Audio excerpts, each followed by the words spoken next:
25년 정치권 주요 과제는 뭘까? 내년이네요. 25년. 첫 번째, 여야 협치와 갈등을 해소해야 된다. 두 번째, 민생 회복 정책 추진.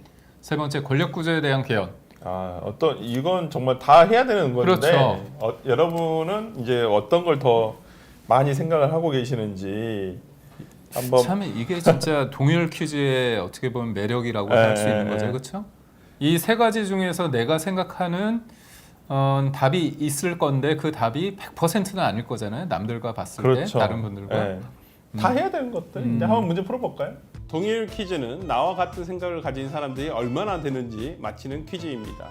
먼저 당신의 의견을 묻는 질문이 주어지며 질문에 대한 의견을 투표하게 되는데요. 그런 다음 자신과 같은 선택을 한 사람들이 몇 %일지 추측에 입력해 주세요.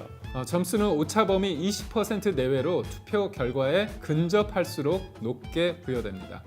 다른 의견에 귀를 기울여야 맞힐 수 있는 게임. 동일 퀴즈에 참여해 보세요.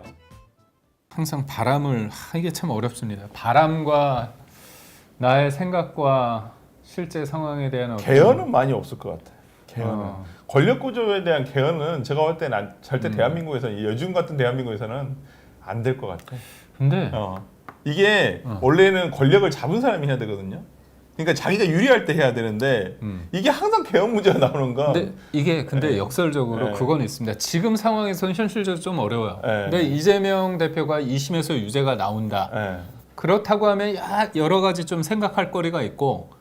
그러니까 바꾸긴 바꿔야 돼요. 그러니까 87년도 헌법 체제가 벌써 40년이 넘었잖아요. 그러니까 우리나라가 물론 헌법이 자주 개정되는 게 좋냐, 뭐 꼭 그렇지는 않다라는 설도 있고 그런데 어찌됐든 간에 핸드폰도 없던 시절에 만들어진 헌법이에요. 근데 이제는 헌법 지금은 너무 많이 바뀌었잖아요. 기술 발전이라든지 또 그때와 지금 국민들이 생활하는 것들도 많이 바뀌었고요. 그러니까 저는 일단 우리 헌법이 뭐 맨날 보면 이렇게 사람들이 국민 여러분이 생각하시는 게 뭐 예를 들어서 뭐 권력 구조에 대한 것만 있는 게 아니잖아요. 기본권에 대한 내용도 그럼요. 굉장히 많습니다. 근데 기본권이 이제 약간 부족하거든요. 그래서 그런 부분에 있어서 좀 개헌돼야 될 내용들은 굉장히 많습니다. 한번 궁금하네요. 진짜 한번 결과 한번 봐볼까요? 우선적으로 세대별이 나올 거고. 세대별로. 그래도 개헌이 의외로 꽤 많네요. 있으시네요. 저는 개헌 거의 없을 줄 알았는데. 그래도 개헌에 대해 생각을 많이. 오히려 여야 협치와 갈등 해소가 없고.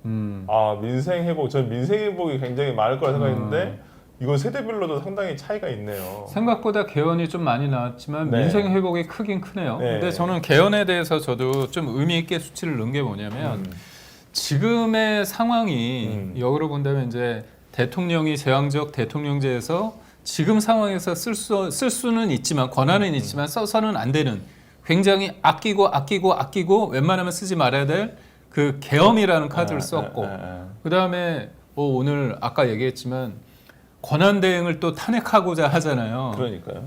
이게 어떻게 보면 지금 맞아요. 그러니까 지금은 자기한테 권한이 있다 해서 그냥 무조건 행사만 하려고 하거든요. 권한을 자제하는 게 그럼요. 어떻게 지금은 보면 정치를 해야 되는데 정치가 없죠. 솔직히 말하면 뭐 의회도 마찬가지고 대통령도 마찬가지고 맞습니다. 대통령한테 있는 비상계엄 권한이 있다고 해서 그걸 쓰라는 거 아니었거든요. 맞습니다. 그 조건이 맞았을 때만 쓰라는 것이었지. 근데 지금 어떤 드러나는 상황이나 이런 것들은 굉장히 대통령이 오판을 했다라고 생각을 하고 생각보다는 뭐 준비는 굉장히 열심히 했더라고요.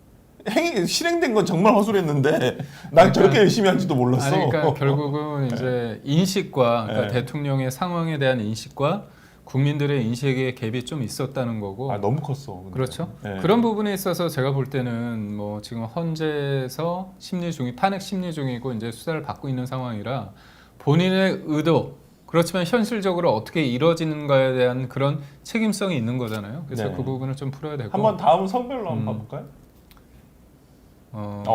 최종 결과도 한번 같이 보여주시죠. 제가 보래도 개헌이 30%는 나올 것 같은데요. 그래도. 생각보다 많으신다. 이번에 제가 개헌 30 했는데 이게 저는 역설적으로 그런 생각을 해요. 뭐냐면 민주당은 만약에 이재명 대표가 사법 리스크를 극복해서 나온다고 했을 때 중도나 보수에서 네. 선거 연합이 이룰 수 있거든요. 그렇죠. 이재명 대표를 반대하기 위해서 네, 반 네, 이재명 네, 구도로 네, 그 네. 개헌을 얘기를 할 수 있는데 네.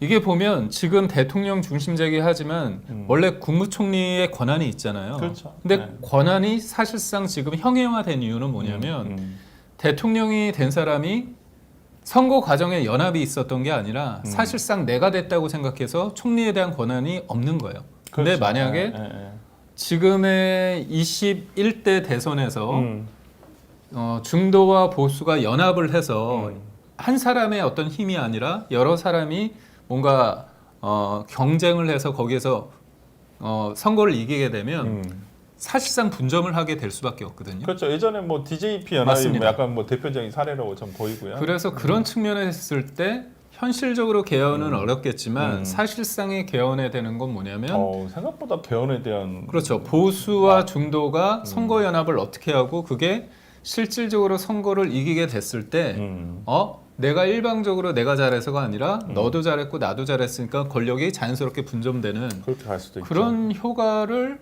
될 수 있다. 그래서 이제 저는 그래서 그렇구나. 보수 쪽에서는 어떻게 네. 생각하냐. 실질적인 개헌은 나중에 되겠지만 지금 조기 대선에서 바로 즉자적으로 개헌의 효과를 할 수 있는 건 연대다. 그렇죠. 그건 전혀 몰랐어요. 네. 생각하지 않았던 부분인데 되게 의외이고 일단 그럼 또 다음 문제 한번 풀어보면서 네. 말씀 한번 이어가 보도록 하겠습니다.